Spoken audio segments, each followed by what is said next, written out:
O que vem primeiro? A depressão ou o sentimento de tristeza, de ansiedade? Ou é a... Não sei qual é a pergunta que eu quero fazer. Como é que é a pergunta? Eu quero saber o que se vem... Tipo assim, eu tenho essa porcaria. Eu não sei se é depressão, o que é. Eu tenho muita tristeza de vez em quando. Só que eu exercito. Eu faço academia, treino, como direitinho. De vez em quando vem essa merda e eu não sei de onde vem. E aí eu começo a parar de treinar. Então eu não sei o que vem primeiro. Se é... Eu parei de treinar e aí a depressão veio. Ou a depressão veio e eu parei de treinar. Entendeu? Eu nunca sei onde é que tá a origem do negócio que tá rolando. Você, assim, oscilações emocionais, isso é importante diferenciar, tá? Eu abro às vezes a caixinha de pergunta no meu Instagram, pra galera perguntar sobre saúde mental e tudo mais. E se essa pandemia afetou de alguma maneira a sua saúde mental, você não tá sozinho, você não tá sozinha, muita gente ficou mal. É porque você tirou um efeito protetor muito grande, que é a socialização, você falar com pessoas, sociabilizar. Mas oscilações emocionais são normais. Deixa eu diferenciar para você. Quando a sua emoção, oscilações emocionais, elas podem ocorrer por um estímulo externo ou interno. Por exemplo, você está chegando aqui no estúdio e alguém bate no seu carro. Um estímulo externo. Você fica pistola.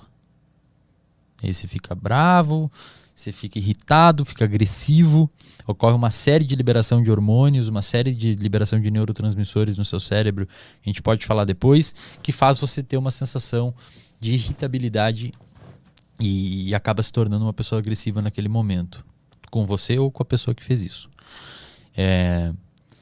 Isso é uma oscilação emocional. Ou seja, a oscilação emocional, e pode ser por um estímulo interno. Você está sentado aqui agora me entrevistando e vê um pensamento, uma coisa que aconteceu na sua vida lá atrás, ou um problema que você tem futuro, e você fica triste, fica borocochô, fica para baixo. Então, uma oscilação emocional é uma oscilação pontual que ocorre devido a um estímulo interno ou externo perceptível. Esse pensamento, só pra gente não avançar ainda, esse pensamento que vem do nada, ele vem do nada? Que porra é essa? A gente chama de pensamentos automáticos ou intrusivos, que são pensamentos que surgem na sua cabeça devido a crenças que você tem. A psicologia cognitiva comportamental, que é a linha teórica que eu trabalho, ela trabalha com a ideia de que o nosso comportamento e as nossas emoções são regidos por crenças centrais, não são limitantes. Crenças limitantes é um termo incorreto. São crenças centrais que a gente desenvolve durante a nossa vida, e a gente não sabe direito aonde a gente desenvolveu e por que a gente desenvolveu, é devido a uma série de construções, de comportamentos que a gente teve. E essas crenças, geralmente a gente não tem muito acesso a elas. A terapia, ela consegue acessar. Às vezes o paciente, ele não manifesta verbalmente a crença. Por exemplo, pacientes com depressão, quando você vai tratar, geralmente tem uma crença de incapacidade ou insuficiência. Ele acredita fortemente que ele é incapaz e insuficiente. E ele acredita em relação a ele, em relação aos outros e em relação ao futuro. Essa tríplice. Essa crença que ele tem, que dificilmente ele verbaliza, eu sou uma pessoa incapaz, eu sou uma pessoa insuficiente. Essa crença, ela gera um padrão de pensamentos automáticos. Então a crença, geralmente ele não tem acesso. A crença, ela se manifesta em pensamentos automáticos. Por exemplo, um pensamento automático de uma pessoa que tem depressão e tem a crença de insuficiência, eu não vou conseguir fazer isso. Eu não vou conseguir fazer essa faculdade. Eu não vou conseguir fazer academia. Eu sou péssimo. As pessoas não gostam de mim. Eu não vou me dar bem pro futuro. Perceba que todos esses pensamentos têm a ver com a crença. É como se a crença fosse uma semente e esses pensamentos saem dessa sementinha. E aí você tem que fazer um processo de psicoterapia para entender quais são os pensamentos automáticos que você tem, porque são esses pensamentos automáticos que levam você a ter uma modificação emocional. Então você me pergunta o que vem primeiro? Vem o comportamento ou vem os pensamentos? Os pensamentos. Você tem um pensamento, esse seu pensamento determina o seu estado emocional. Então se você pensa, cara, o podcast tá ruim, não tô mandando mal, você se sente mal, obviamente, com esse pensamento. E esse pensamento leva você a ter um comportamento. Essa emoção que você teve de ter se sentido mal devido a esse fluxo de pensamento, leva você a ter um comportamento. Comportamento letárgico, de ficar mais na sua, de não fazer as coisas. Vontade de dormir para sempre. Exatamente. Então, assim, isso, Arthur, se você tem outros fatores de risco, se você é uma pessoa, por exemplo, sei lá, usa droga, tem relações interpessoais péssimas e tóxicas, uma pessoa que fica ainda mais alimentando esse tipo de crença que você tem, que você é incapaz e que você não vai conseguir, realmente, cara, o podcast tá horrível mesmo, acho que é melhor. Cara, Você se afunda. Você se afunda. Só que aí que mora o segredo. Essa crença, na maioria das vezes, ela é disfuncional. Ou seja, ela não tem base na realidade. Eu já atendi pacientes com depressão que têm crenças de incapacidade que estavam fazendo residência em medicina, que estavam administrando empresas de mais de 100 funcionários. Como é que uma pessoa dessa vai ser incapaz? Ela pode não se dar bem em um aspecto da vida dela, mas não é uma pessoa incapaz. Vou construir uma empresa de 100 funcionários, velho. Mas elas relatam também que elas enxergam, assim, tipo assim, esse cara especificamente, ele enxerga a empresa, ele vê que ele consegue mandar bem nas 100 pessoas ali, ele gerencia tudo, mas ele acha que aquilo ali tá por um fio de ser descoberto que ele tá mandando mal, na verdade. Exato. É isso, né? Também. E a crença, ela é uma situação que ela se liga e desliga. Então, na terapia, a gente monitora a atividade da crença. Então, você vê que o paciente, às vezes, ele relata. Você faz uma educação do paciente, explica para ele. Isso que a gente está falando aqui, você explica tudo em terapia para o paciente. Tem a crença, você desenha, eu tenho os slides que eu mostro para o paciente e tal, para ele entender essa dinâmica. E você pergunta, hoje você considera que a sua crença está quanto ativa? 80%. E aí você vê que o comportamento da pessoa cai. Aí um dia a pessoa está eufórica, melhora, quanto que está a sua crença? 20% ativa. Quase não está me incomodando. E aí você ensina a pessoa a lidar com aquilo. A terapia, ela é um processo, antes de mais nada, educacional. Tá? Que deve ser aplicada especialmente em oscilações de humor. E aí, terminando de responder a pergunta lá atrás, oscilações emocionais que ocorrem devido a estímulos internos e externos, bater o carro ou pensar no podcast, pode te deixar ficar mal, pontualmente, depois você melhora. A pessoa me pergunta, Eslen, acordei bravo e fui dormir feliz, sou bipolar? Não, você não é bipolar. Você teve uma alteração emocional que é perfeitamente normal.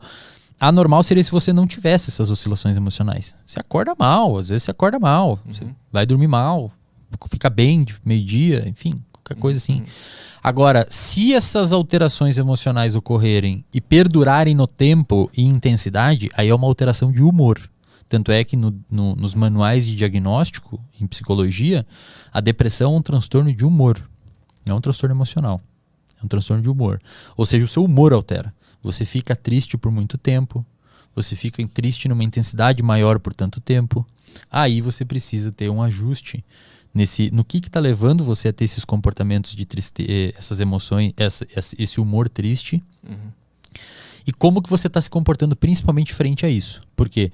Porque as pessoas em depressão, elas tendem a ficar hipoativas.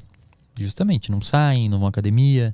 E um dos principais tratamentos, hoje padrão ouro, do ponto de vista científico, em publicações científicas, para tratar a depressão, é chamado de ativação comportamental. Que é o quê?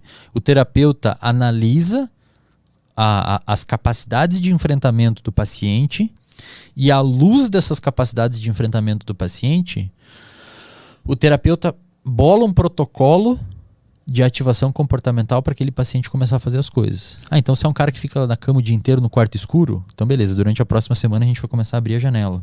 Depois você vai começar a arrumar sua cama e levantar, lavar a louça, sair com o cachorro, devagar. Por quê? E isso é muito maneiro quando você entende isso. Porque nós somos sensíveis às consequências dos nossos comportamentos. E as pessoas não percebem isso. Então, se você faz alguma coisa, você é sensível ao que você fez.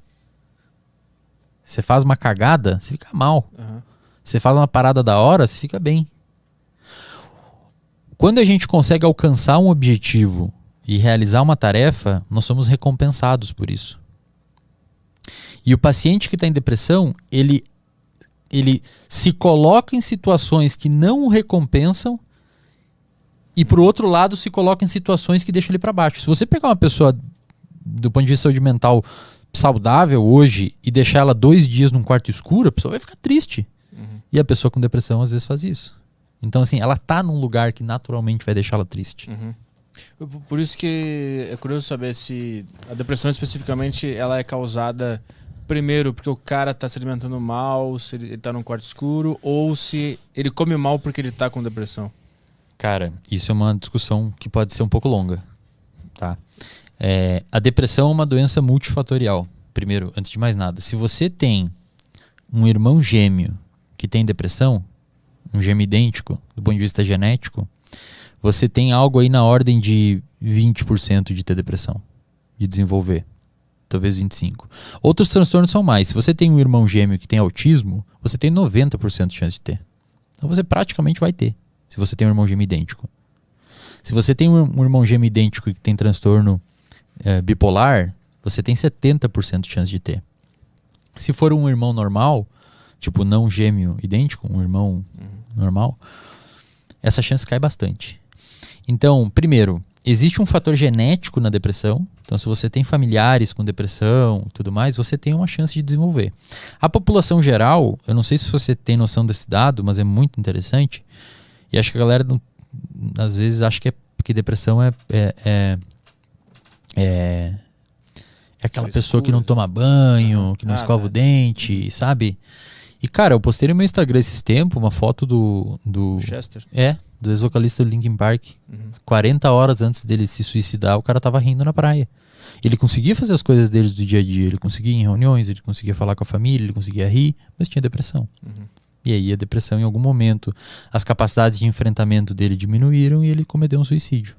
Então, depressão, muitas vezes você passa no mercado por pessoas que estão com depressão. A pessoa tá fazendo compra. A pessoa tá fazendo as coisas. Não é aquele estereótipo de filme que a pessoa fica extremamente desarrumada, mal. Essa é uma depressão severa. Então, é verdade isso de você passar por pessoas com depressão, que todo mundo que está assistindo aqui tem 10% de chance de desenvolver depressão em algum momento da vida. É bem alta a incidência de depressão no planeta. Você tem 10% de chance a qualquer momento da vida ter depressão. Independentemente do que acontecer na tua vida? Na verdade, as situações que acontecerem na tua vida podem diminuir ou aumentar essa chance. A partir desses 10%, é isso? Por base, então, o ser humano tem 10%. A média é 10%. Entendi. Se você pegar a população geral. Mas se você é um cara que se exercita, se alimenta bem, tem uma boa rede de amigos, uma relação boa com alguém, uma pessoa que você confia, uma pessoa que você conversa, uma pessoa que você compartilha, tem um animal de estimação.